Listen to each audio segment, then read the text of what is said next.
fresh off a bender. Yes, sir. Dylan Scott showed up a little bit late today, texted Steven and I, hey, just got into a little wreck. Nothing serious, but I'll be there soon. That's why I love you, bro. You're just like, hey, it's all good. I just, just kissed a bumper. I love it. Just There we give go. a little smooch. Episode 6. I am joined today by, again, very similar to Steven, a guy that I have admired from afar, but honestly, we've become great friends. Yeah. And, I'm extremely thankful for that. I remember watching a High Rocks. It might have been the Vegas one before last year. When was your second or third Elite 15 race? Maybe DC? DC. Maybe DC. I think it was DC. Yeah, that would have been DC. I remember watching DC and seeing you in the race, and we had no idea who the hell each other was then. Yes. Which is awesome, and now we're at this point. Yeah. So it's pretty sick. Dylan Scott. I don't even know where to begin. This is awesome. Talk to me about give the crowd. I'm talking like freaking like an arena over here. The crowd of Eddie. Yeah. There's Ed right there. And Steven. And Steven, we have a crowd of 2 today, but no, give our listeners just like a little bit of a background, right? Like who you are, where you grew up, like a little bit of insight to your journey, which we'll get into obviously, but obviously you're one of the best. So yeah, so I come from South Carolina. Come from a very small town called Ep.6, South Carolina. So yeah, probably nobody really knows where that is on the map until I show them. Grew up really in that area and was there for the first 24 years of my life. Just kind of stay within that sort of small town community. Yeah. Started I did kind of your normal sports growing up. Played soccer, played a little bit of basketball, played a little bit of baseball, but nothing really clicked until I started running, which actually soccer I was decent at, but running was what I found, hey, I like and I'm pretty darn good at. Yeah. Even though I wasn't that great when I started. My very first run that I went to for cross-country practice was hilarious. Yeah. I didn't know we were even having practice. They just put out, hey, we got a cross-country meeting at 4 o'clock, after school. And I was interested in it. And I was like, sure, let's go run cross-country. I'm going to go do that so that I can be better for soccer because we run cross-country in the fall and then soccer's in the spring. So I was like, bet. I go home, eat some ice cream. We're having a meeting. That's what I'm thinking. I show up in a polo and a pair of khaki shorts, which is actually hilarious, seeing that I've raced in khaki shorts multiple times now in High Rocks. But I show up. I showed up to Empire Games too. Yeah, true. The only thing that I legitimately had that made any sense was I was wearing tennis shoes. Yeah. So that was cool. So we talked for 15, 20 minutes. And they're like, all right, let's go outside. Now, this is South Carolina in early September. Yeah. It's hot, man. It's like 90 degrees. Scorcher. And I'm in a polo and khakis with a belly full of ice cream, and I ain't done no running. I have not run one lick, in terms of training. I've ran around kicking a soccer ball some. And so they're like, all right, we're gonna go, for our newer guys, we're gonna run this loop. Again, I'm not expecting to run that day. Yeah. We're gonna run this loop. I don't know the loop. For the other guys, y'all are gonna do one of this loop and then one of this loop, okay? So we all start running. Doesn't take long for me to get dropped because everybody else has been training to some degree and I have not been training at all. So I am by myself. Just in the back of the pack. I'm just in the back of the pack. No, the pack is gone. The pack is gone. I am alone. I'm alone. You're the anchor at the bottom of the ocean. Yeah, I'm looking off. I needed binoculars to be like, hey, I think they turned left up there. I got left pretty quickly. But in that day, I ended up just running around the town and I got lost and I was so far behind everybody else that they got done. And then the coach was like, where's Dylan at? We have no idea. So they went out looking for me. I'm still running. I think I ran 5 miles that day. Yeah. My dad passed me. I was running down the side of the road and he just honks his horn. He's like, what are you doing? I was like, we had practice. And so I get back and it was terrible. And I loved it. Yeah.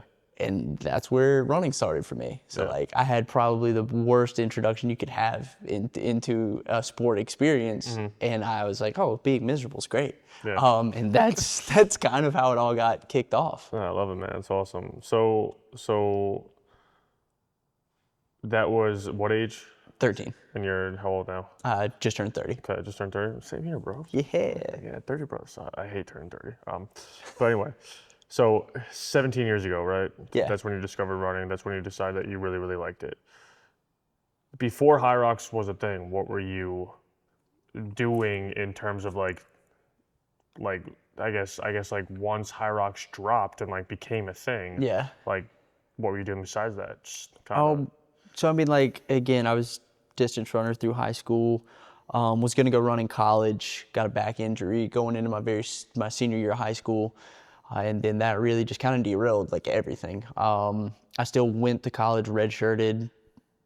Where'd you go to school again? I went to Winthrop originally. Winthrop. So I went to Winthrop originally, redshirted there. Just couldn't get healthy. Like my back wouldn't comply with basically my right leg, and so my foot and Achilles and all that were just completely tore up. Every time I tried to run, I would just have terrible referred nerve pain, and I was like, this is not, it's not possible. Like I always thought I could just tough through something, but it's like, no, you wake up with chronic pain every single day, and that went on for like 3 years.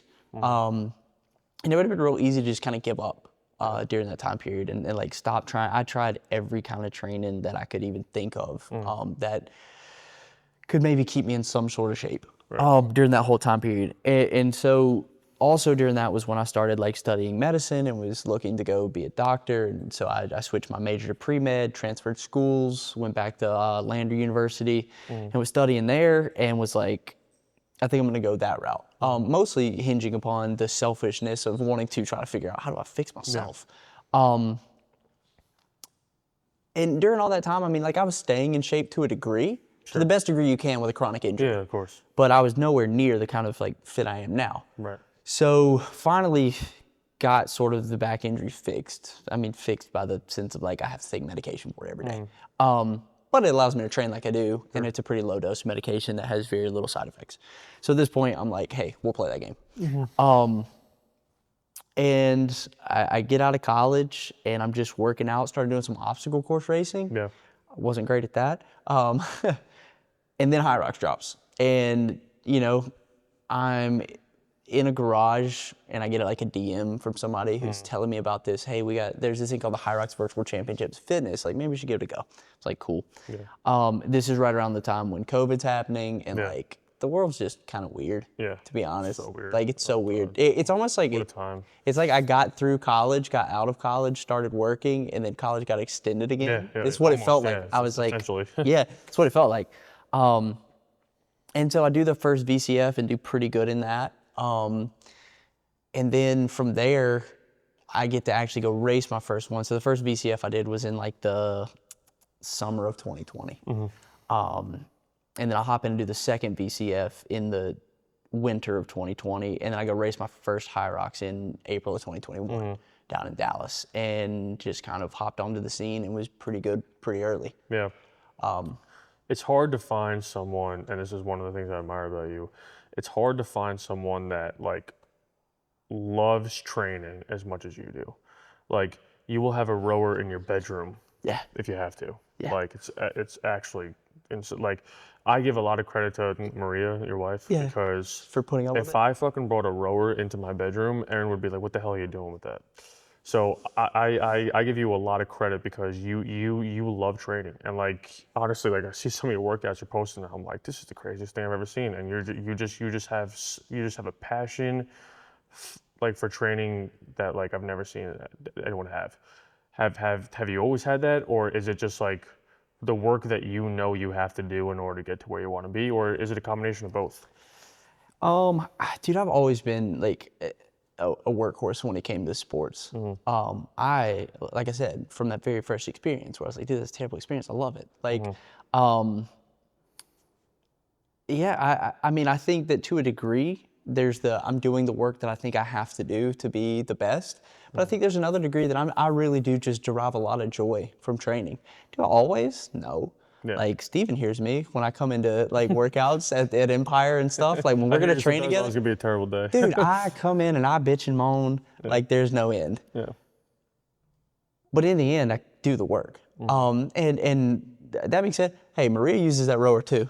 So what if there's she rows in the house too? You sweat like a madman. You're putting a blanket on your carpet. That is, because of yes. sweat. I'm like, this dude is dialed right Yeah, now. yeah. And I mean, what's funny is like, I often think about when she and I first like started dating. Yeah. And we were starting to get serious.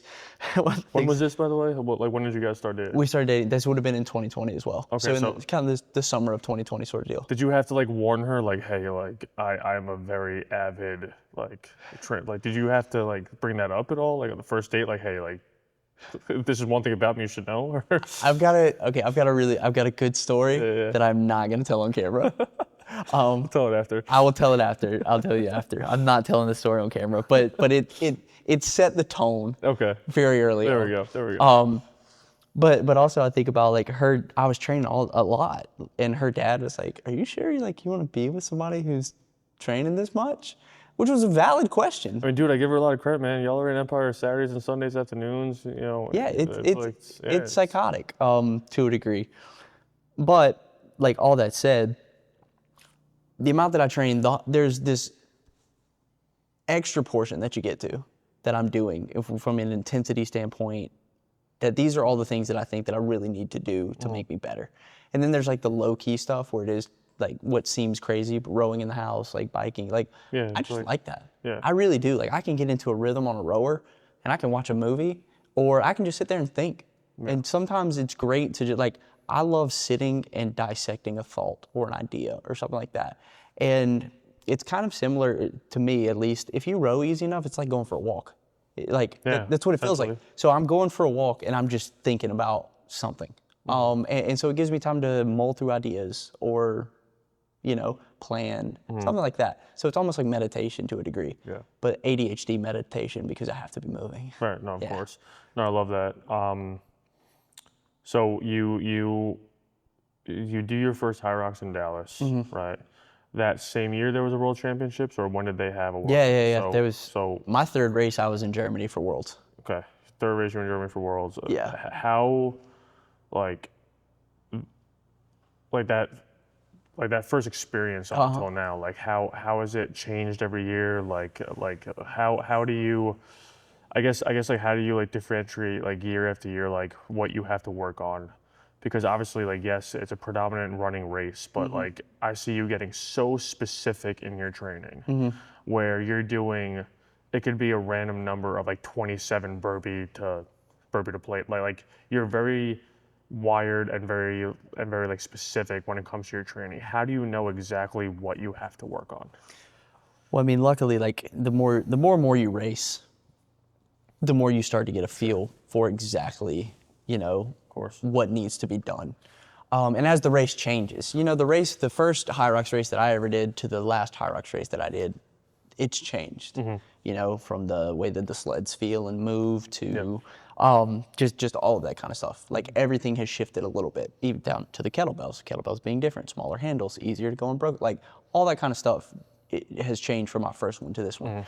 And the pace of the race and the way that like racing at an elite level, the way that the race goes off and the race moves, the people you're racing against, like they've cycled in and out. Now there have been some names that have been there from from my very first World Championships, and now there's still a couple guys that. Yeah, 'cause you race with like a lot of the same guys. Yeah, a lot of the same guys. Year after year after year. Exactly.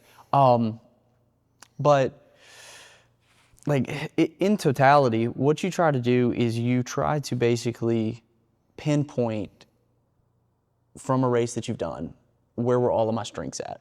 Do I need to build upon my strengths to continue to progress cutting my time down, or is there a weakness that is so weak that that's the lowest hanging fruit? For me, for a long time, that was wall balls.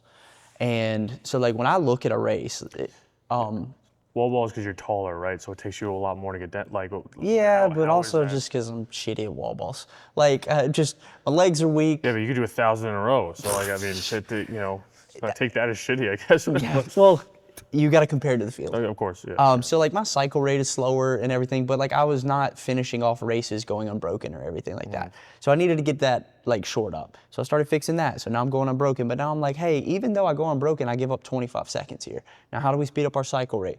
So you really start pinning down all of the things that you do well, everything you do poorly. Is it better to build upon your strengths or to shore up your weaknesses from a training allocation standpoint? And then you go race and you go see, hey, was what I did back here the proper algorithm to give me the output that I needed on race day? Lately, it has been because I've raced really well. Yeah. We'll see come Atlanta if like it continues to translate. I do feel like I've had a tough time since I got back from Hamburg, like clicking. Yeah. But that's kind of the name of the game if you're going to do this professionally. Yeah. You're gonna have ups and downs all the time. You're going to have ups sure. and downs and you're going to have to figure it out. How do you? I think this is a very important question to ask because I've always had this issue where like you have a profile where people really look up to you. Yeah. Right. How do you deal with like? How do you deal with obviously right like the ups are the ups, but how do you deal with the downs in terms of like, there's a lot of people that really look up to you. Let's say a person is expecting you to. I mean, and obviously everyone can. Obviously, like everybody like has like their own opinion, but like you have a lot of people that are going to be expecting you to go to Worlds this year and win, right? How do you deal with any like scrutiny like that you can like see on social media and obviously like like what happened like in the relay, right? Like how do you kind of deal with like the negatives of like what the fans or outside, that kind of stuff? Because it could be very taxing for an athlete sometimes, like you're so yeah. I think you have to stay pretty grounded with stuff and have perspective on things. And sometimes this is what I can think about while I'm rowing. First off, I can think, okay, I come from a town of 2,000 people. Literally 2,000 people. Yeah, literally 2,000 people, two stoplights, that's it. That's what we got. And you've made it to where you're competing on a world stage. Congratulations. You've gone a lot further than you ever thought you would. Yeah. So like if I look, I can look at myself and be like, dude, you've gone pretty far. Like you should, all right. Now, do you think you can go further? Do you think you can win it all? Yeah, possibly. But damn, if you don't win it all, like how mad can you be at yourself? Yeah.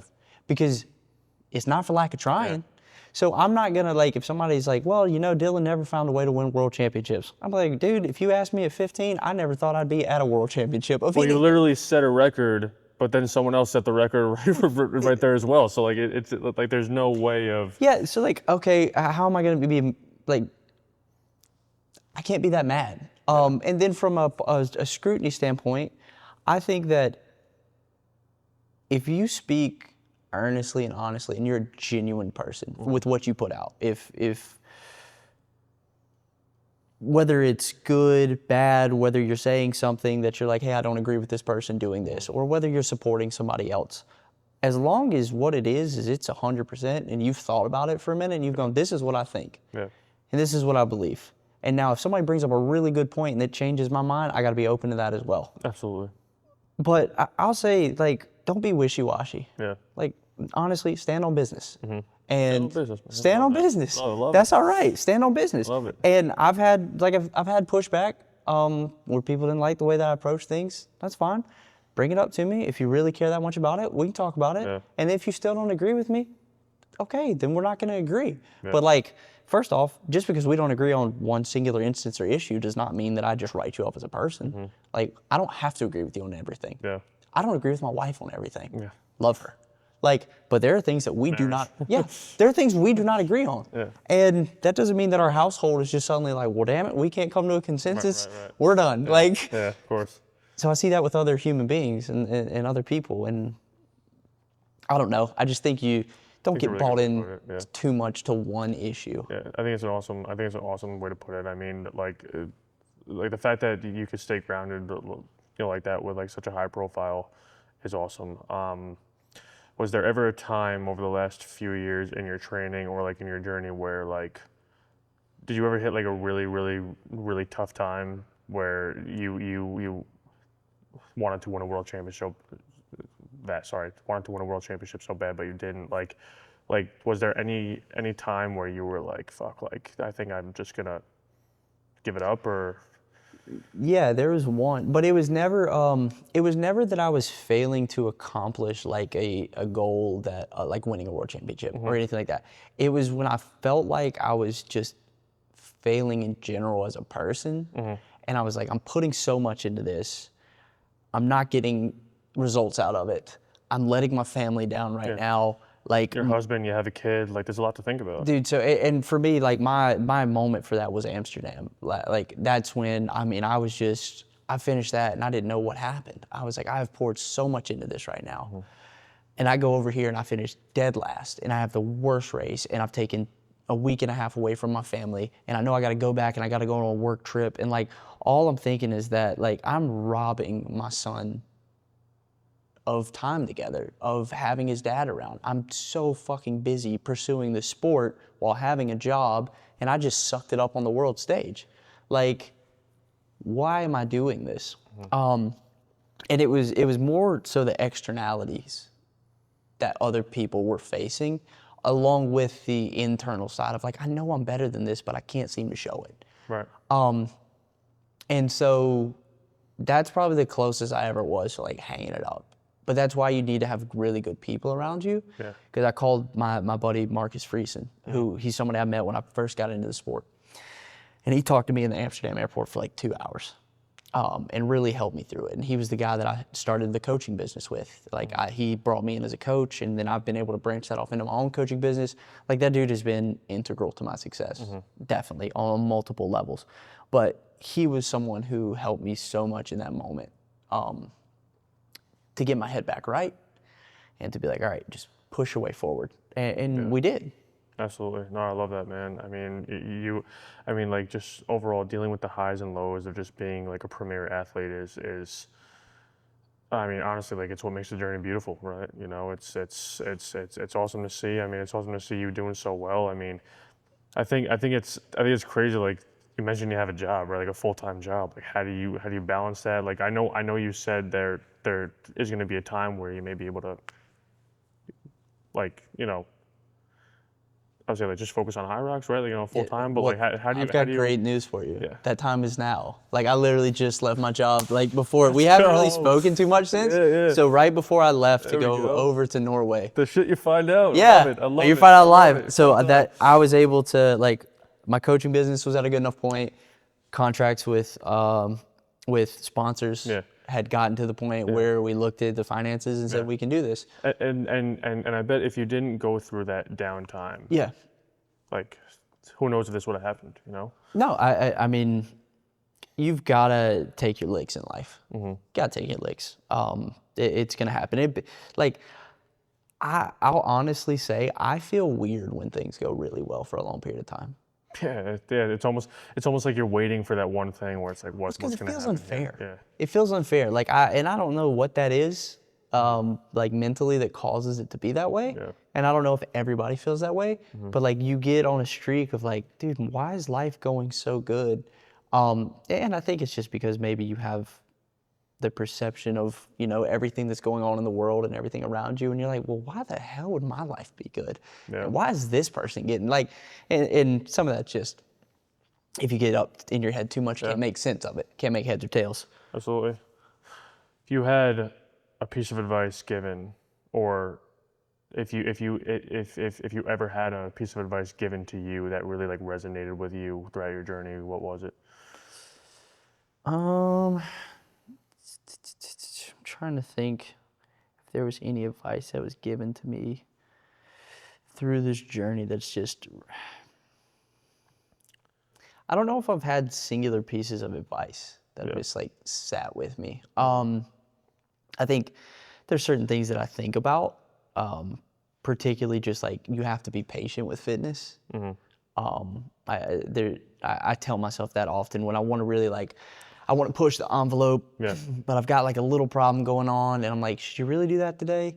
And of course, as I'm getting older, again, 30 now, I'm still recovering well, but I'm not going to recover like a 22-year-old. Yeah. Just you're not going to.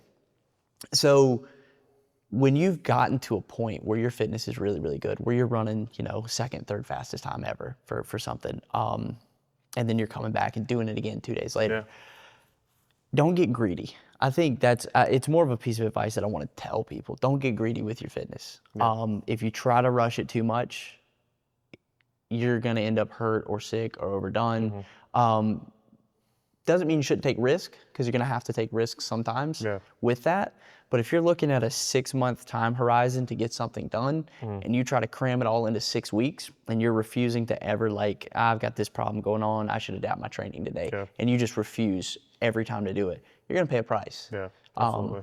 So I think just having people tell me sometimes to slow down Yeah. and be patient with fitness is definitely beneficial. I love that. Last 2 questions. Yeah. One, what is the craziest workout you've ever done? And I've seen a lot of your crazy ones. I mean, like the whiteboards are filled every time you come into Empire. But 2, I know you train multiple times a day. Yeah. What kind of sessions do you get in every single day? Does it vary? Is one lighter? Is one more intense? So yeah. So what's the craziest workout you've ever done? And what are your training methods every day like throughout the course of the 7-day period for a week? Okay, I think the craziest workout I ever did was the push-up marathon. Push-up marathon? I would need to go back on Strava and find it. The hell is that? I went out and did a trail marathon. 26 miles of burpee to broad jump. 26 miles. It was 26 miles. I had created some rep scheme, and it was all based off the marathon, and this was around the same time that Kipchoge was trying to break 2 hours. Yeah. I had too much free time. So I went out and I had a clock going, and it was every 1:59. It was every 2 minutes and 40 seconds. It was every 2 minutes and 40 seconds I was stopping to do 42 push-ups. And So random. it was so random. I think that was the math on it. That's so and I crazy. don't know why that's the math on it. Or no, it was every 200 seconds. It was every 200 seconds because 200 was going to equate to like the 2 hour barrier. Yeah. So every 200 seconds, I had to stop and do 42, because 42 kilometers Yep. is how Oh my many God. kilometers a marathon is. I God do bless. 42 push-ups. And How long did that take you? I got to look it up. It was in like the 4-ish hour range or right below it. I mean, it's still faster than people running. Dude, it was crazy. I think I did like 2,000 something push-ups while running the marathon. Ed, how long do you think that would take you, buddy? I have the Strava for it. 42 push-ups every 200 seconds for a marathon. Oh, probably take you 9 hours. yeah, the 24 hours. That would take me 12 hours. And it I'm was fully confident. Dude, I'll say, and it was a trail, so it didn't matter. Like if we were uphill, I got lucky. The uphill, the push-ups were a little You're bit in the middle of the woods too. Dude, in the middle of the woods. Yeah, it was absolutely nuts. I think this was also in, like I said, 2020 was a weird time. Oh, dude, if that's incredible. So that might be the craziest. 2020 brought out the best of people, man. 2020 brought out. We all realized our full potential. What we still, Scott's doing a marathon of push-ups, and I'm sitting on my deck, freaking, I don't know, slamming cookout and playing PS2. I don't even know what the hell I'm doing. Dude, I spent. Yeah, insane. 2020 was weird. 2020 was weird. All right, so obviously, I think you train what, 3 times a day sometimes? Normally 3 times a day. Okay, break that down. I know you told me in the past a lot of times in the morning you're just on the bike for 2 hours. Yes. Easy, steady state. Yep. And then you kind of have like a hard intense session. What's the third one? So it really depends. It depends on like what the hard intense session was at lunchtime. And the hard intense session might not exist. Like not every single day is gonna have intensity in it. It might be 3 easy sessions, all just different modalities. Gotcha. So it might be a bike in the morning, a ski in the afternoon, and a trail run. Gotcha. But like at least 2 times a week, I try to hit something that's around 60 minutes to 70 minutes. Within the same heart rate zones that a High Rocks would give me. Yeah. And then I'll try to have like 2 hard sessions. One of them more run based, one of them more machine based. And then I try to have like 2 kind of shorter Metcon-y stuff, anywhere between 20 to 40 minutes. That's maybe a little bit more CrossFit-y. Yeah. So it's gonna have a little bit more dumbbell, barbell movements and stuff like Overhead that. snatches, stuff like that. Yeah, just trying to be a little bit more versatile. Yeah. Dude, God bless your water bill for the amount of laundry you probably do. It is. God bless Maria for that. Well, actually, I normally give Maria a lot of credit. Laundry in our house, it don't get done. It's terrible. Like it gets washed, but like I'm not gonna lie. We're probably shuffling through 7 outfits during the day. Cause I know if I get a drop of sweat on me, I'm changing right after. Oh no, I'm not that bad about it. I am. I'm but I sweat so much, so if I get a drop of sweat, I got 100 drops of sweat. Yeah. But that said, yeah, we are so far behind on laundry that I'm probably going to do that when we leave here. I'm not gonna lie, the laundry monster's kicking love our it. ass. Dylan, it's been fun to watch your journey. I mean, like, granted, I think we've only known each other, I don't know, like 5, 6, or 7 months. But I mean, it's been awesome getting to know you, man. It's honestly 6, 7 months. 6, 7 months, I would say. Yeah, yeah. But no, it's been awesome getting to know you. I mean, it's admirable what you're doing. I mean, I have a goal in life, and I told this to Steven. Okay. One day, I want to race doubles with you Okay. and Steven. Not you and Steven, but I want to race doubles with you one day and Steven one day. I was gonna say this. And We just put together a relay. Put together a relay. I don't want to hold you guys. You'll probably carry me on your shoulders, so I can just say I raced with you. No, that's fair. And we'll just go about it that way. But no, one day my goal is to race the doubles with you all, both individually, because I mean, like if I can be half the athlete that y'all two are, it's impressive to watch. So. Well, dude, I gotta say, there's gonna at least be a percentage of the athletes that we are that will come to you letting us train at Empire the way you do. Oh, dude, like you're always welcome. I've always dreamed of having an awesome gym where somebody just opens the doors, like, dude, come in here and train and like be always as best welcome, you can. man. Always welcome. So I appreciate that. Absolutely, man. It's been a pleasure. Thanks for popping on. Same, bro. Episode 6. Thanks y'all for tuning in.